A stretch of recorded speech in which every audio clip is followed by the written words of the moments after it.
Our previous meeting in April 2024 saw significant progress with the adoption of the resolutions that have helped guide our work in these areas. Today we have the opportunity to further advance these initiatives and solidify our commitment to ensuring the sustainability of our marine resources. Finally, I would like to take a moment to highlight the vision of my country, the Turks and Caicos Islands, in our pursuit of food security and the sustainability of our marine resources. We remain steadfast in promoting the livelihoods of our fishers and the long-term health of the marine ecosystems that sustain them, ensuring that we not only meet the needs of today, but also secure the future for generations to come.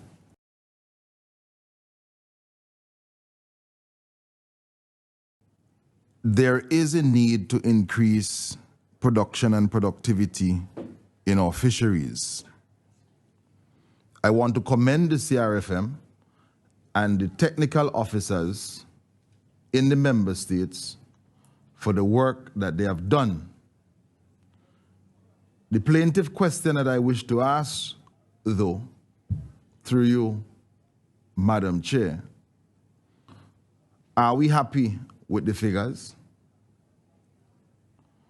What percentage of our marine economy is left on harvest that should be harvested? And how are we going to set about having an increase in production and productivity to lift our numbers, the same numbers that we just discussed? Sometimes I have a strange feeling, and if there's one place that we have to be honest, it has to be here, that there is a lot to be desired. And most of it is coming from the unknown. I'll give an example. And I've said this time and time again. Grenada is a shining example of what can happen in longline fishing from a micro state. Grenada is in the OECS, Grenada is in CARICOM, Grenada is covered by CRFM, so is St. Vincent and the Grenadines and Dominica and all the others around the table. Jamaica, for example, did excellent work in aquaculture. St. Lucia has done excellent work with sea moss production. And St. Vincent and the Grenadines, we are trying to model what we are doing from St. Lucia. This is what fisheries management and fisheries development is all about.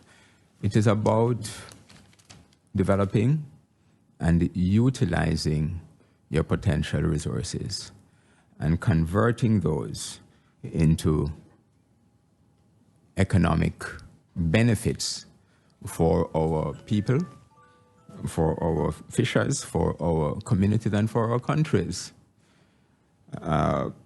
It is all about supporting human development, but doing so in a sustainable manner. That is it.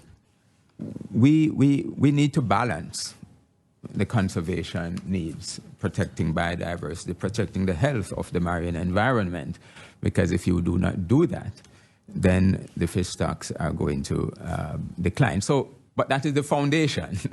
And everything that we do, we need to take into account the need for sustainability.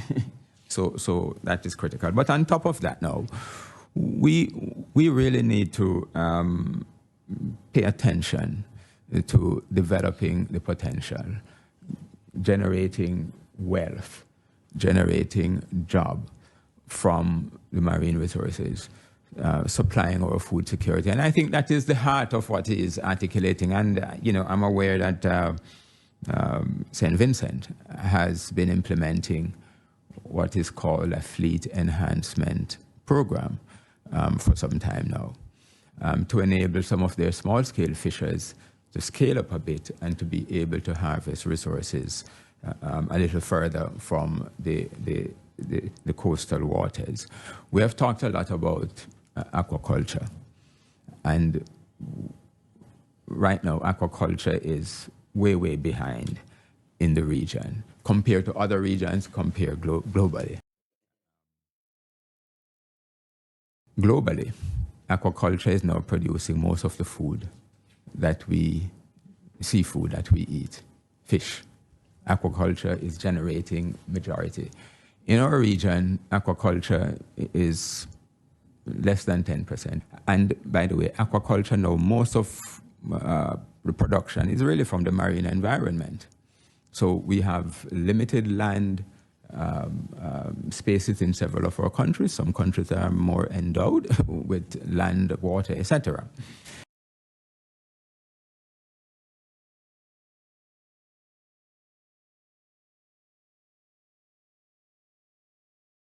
We have worked with our partners in the region to design a process that gets rid of the heavy metals.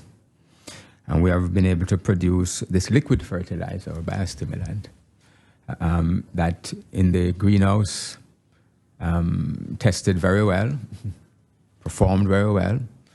In the field trials, they're still just wrapping up now, but the initial findings that it has contributed very well to the plant growth. So this is a win-win situation. We are still at the early stages. We have the product now, and we'll be doing some testing in Jamaica, and in collaboration with a private sector partner. We're still finalizing the arrangements, but we hope that the pilot commercial type operation would be implemented, and that we would have a good organic base fertilizer from product, sargassum, that has been just a problem and a challenge for us. Fertilizer is very expensive, imported fertilizer. If we can produce something that will help to reduce the imports of fertilizer, I think that would be good. And we can create a plant, manufacturing capacity that will create jobs for our people and good product, that's fantastic.